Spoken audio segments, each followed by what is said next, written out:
Hey, what's going on, everybody? Mike Garapi here in the MSLD 500 class, and I just wanted to give you a face-to-face here before I shared my screen in regards to our Finding Your Hero story and storytelling presentation. Just wanted to let you guys know how much I enjoyed class this year and enjoyed our discussions. It's been a lot of fun, and I look forward to joining you guys on the next one. So let me share my screen here, and we'll jump right into the presentation. So as I mentioned, this is the presentation for MSLD 500 after the Finding Your Hero Story and Storytelling sections. I am, as I mentioned, Michael D. Garapi, and this is, of course, at Embry-Riddle Aeronautical University. So, over the course of the past 25 years, I have had the opportunity to become a very experienced customer service professional. So, that is customer facing roles, whether that was at the sub shop I worked at in high school, in retail, finance, benefits outsourcing, currently insurance. I have been in position to place the needs of our customers first in order to provide exceptional service. I've been lucky enough that I do enjoy meeting new people, and in my current role, I am actually face to face physically. I have had several roles throughout my career where I was either in a customer service center or a relationship manager, where most often it was over the phone. But currently, I am face to face. When you're in a phone role, you have about 3 seconds to make that initial connection with people. It's a little bit easier when you're face to face. But over those years, I have honed that skill of being able to make a connection with people. And sometimes it's just you see their dog or you see their cat, you say hi, you see some kids' toys around, you say, "Oh, how old are your kids? Mine are this age and that age." Most recently, however, in June, perhaps not most recently, but recently in June, I was at a customer's house and I noticed that he had a Marine Corps flag hanging above his garage. And I went up to the house and I rang his doorbell, and older gentleman came to the door and I said, "Hey, Mike, with your insurance company here to give you a hand with the pipe problem you're having." "Oh, thank you so much for coming. I appreciate it." And I said, "Hey, I noticed a Marine Corps flag hanging by the garage there. Were you in? Your wife in? Who was in the service?" He said, "Oh, yeah, that was me. I was in the Marine Corps back in the day in the Vietnam era." I said, "Oh, well, I got to tell you, my nephew is currently in boot camp right now, and I'm going to get to go up to Parris Island, South Carolina next month at the end of July and see him graduate." And he kind of pauses. He says, "Parris Island in the summer, huh?" And he gives a smirk. And I said, "Yeah, going to be the end of July when I get to go up there, so I expect it to be pretty hot." He said, "Yeah, I was pretty smart. I didn't sign my paperwork until the summer, so I got to go through boot camp in the fall. So I didn't get to experience the heat. But I'll tell you, the flies up there, you got to watch out for the flies." And we went on about our business. And on this screen here, you can see my nephew. That's the day before he officially graduated, or the ceremony he graduated, actually. And this was high 90s this day. We stuck to the shade as much as possible. The next morning, on the parade deck at Parris Island, it was about a feels like of about 109 degrees at 10 a.m. So that man that I met on that inspection that I had was absolutely right about two things. It is hotter than Hades in Parris Island at the end of July, and the flies were out of control. So I was lucky enough to make that connection with him and was able to talk to him briefly about the Marine Corps, and that was part of what I always try to do, is make some connection. I've also had the opportunity to have a few different quality managers and folks who wanted to teach me and show me different tips and tricks on how to be successful in my roles. In one particular role where I was tied to the phone, I was a little bit burnt out and struggling with making connections with our customers. And my manager pulled me aside. Well, it was one of our one-on-ones that we had, and he said, "Mike, I want you to listen to this phone call." And he played it for me, and it was a great phone call. And I looked at him like, "What's the point? That's like perfect phone call. I'm not sure why we're discussing it. And he said, you know what? This is when you're at your best. What did you do differently here? And I wasn't really sure what he was driving at. But he said, you are teaching this person. You're showing this person how to get this information on their own through the system. They clearly don't know how to use this system. You taught them how to do it. You showed them, you walked them through, gave them tips, tricks, advice. You're at your best. Your whole voice changes. Your body language changes. He used to sit across the aisle from me, so he would watch me. Obviously he'd know how I present myself when these things are occurring. And he said, this is what you need to do on every phone call. If you have an opportunity to teach somebody and show them how to do something on the system, you naturally are at your best. On every phone call, find a way to teach people. And I appreciated that. And I use that in many ways throughout my career. I do. I enjoy teaching people and coaching people. And for me, I've been very lucky. Since my two sons have been born, I have given them everything I can as far as my input, my advice, my teaching them anything and everything I can. I try to speak to them like real human beings. If they ask a question, I try to give them the real answer as best as I can. If I don't know it, I tell them I don't know it. And I say, let's try and figure it out. But luckily, most recently, my sons are old enough now, they're starting to get into athletics, and I've been able to coach them on their baseball teams. And it's been absolutely amazing. This past year, I did have the opportunity to teach my youngest son's T-ball team.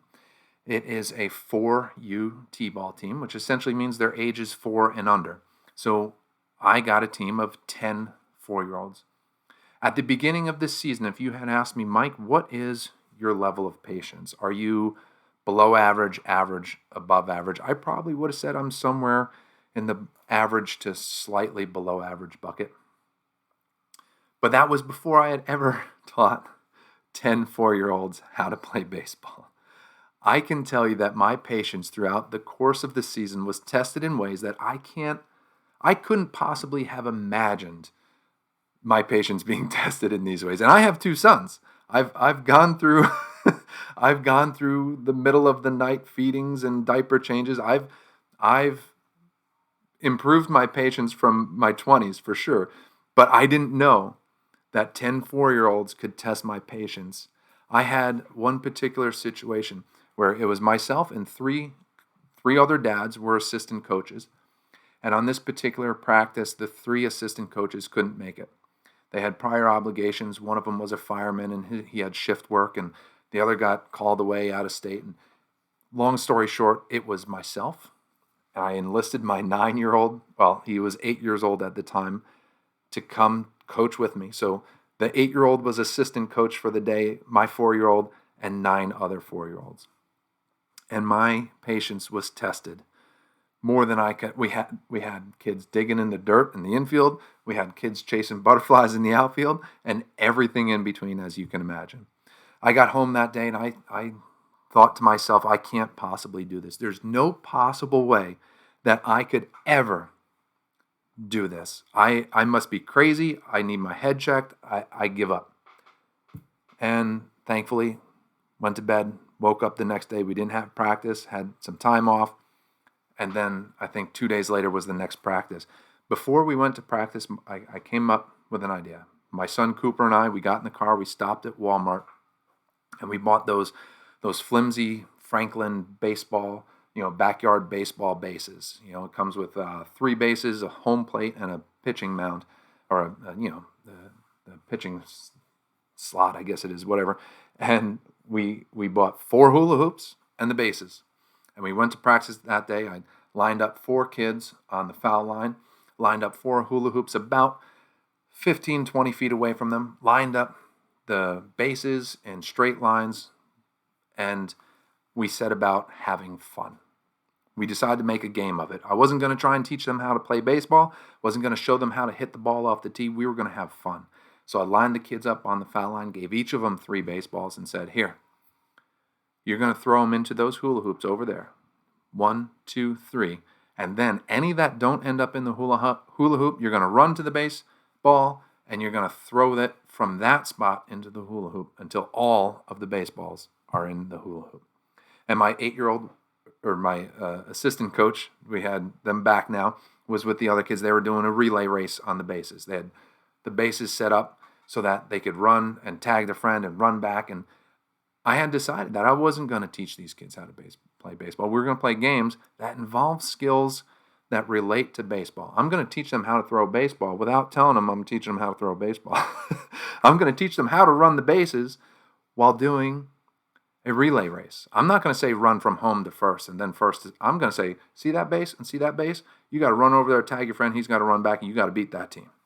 And that's what we did. We had fun. We had a blast. And I backed them into baseball skills without them knowing I was teaching them how to play baseball. And that was the key to me. We had fun. We laughed. We joked around. We swapped teams. The team that was throwing in the hula hoops then did the bases. And we just had a blast. At the end of the game that day, one of the parents, the mom, came over to me while I was cleaning up and said, "Mike, you have the patience of a saint." Now, I wouldn't go so far as saying something like that, but I certainly appreciated the compliment. From the week before, or the practice before, to this practice that I thought was a win. Kids were smiling, laughing, having fun. Nobody was getting in trouble. Nobody was digging holes. Nobody was chasing butterflies.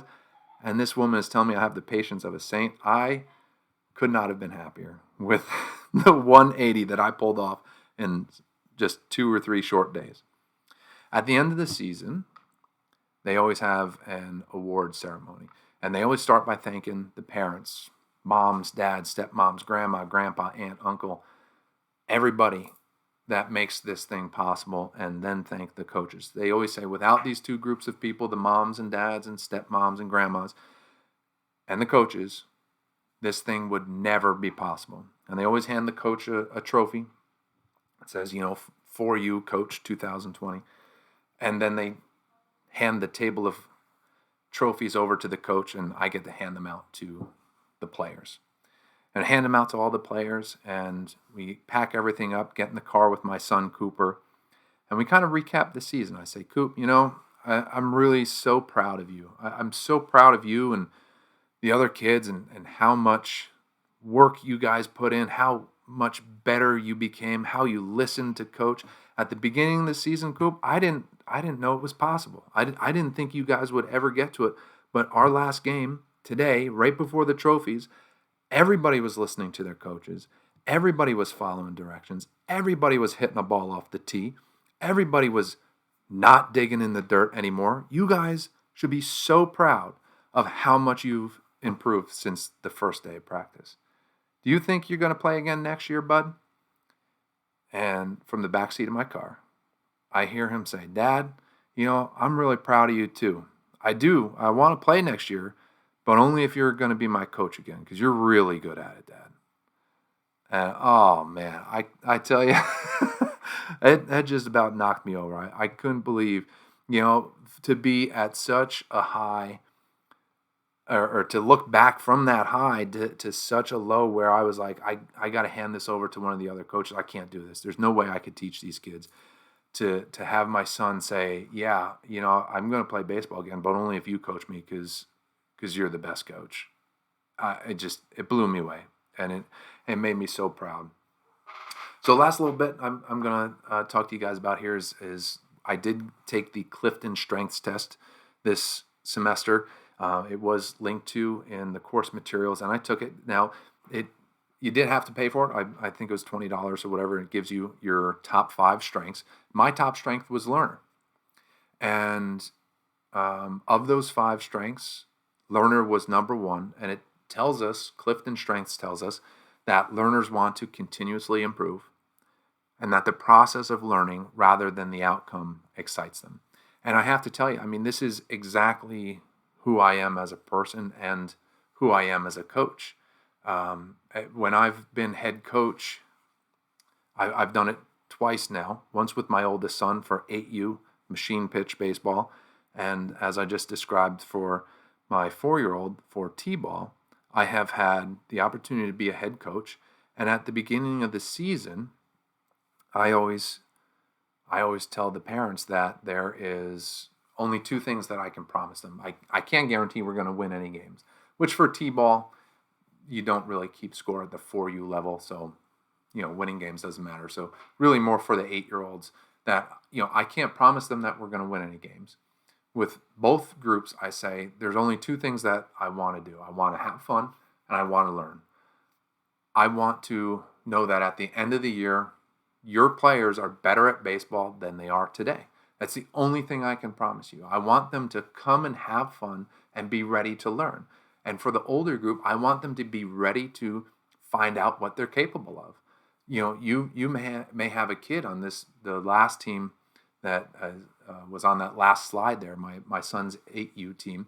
There were kids that at the beginning of the season, coaches were talking and said, I don't know if these kids are ever going to get a hit. I mean, they were that far away from being able to hit a baseball.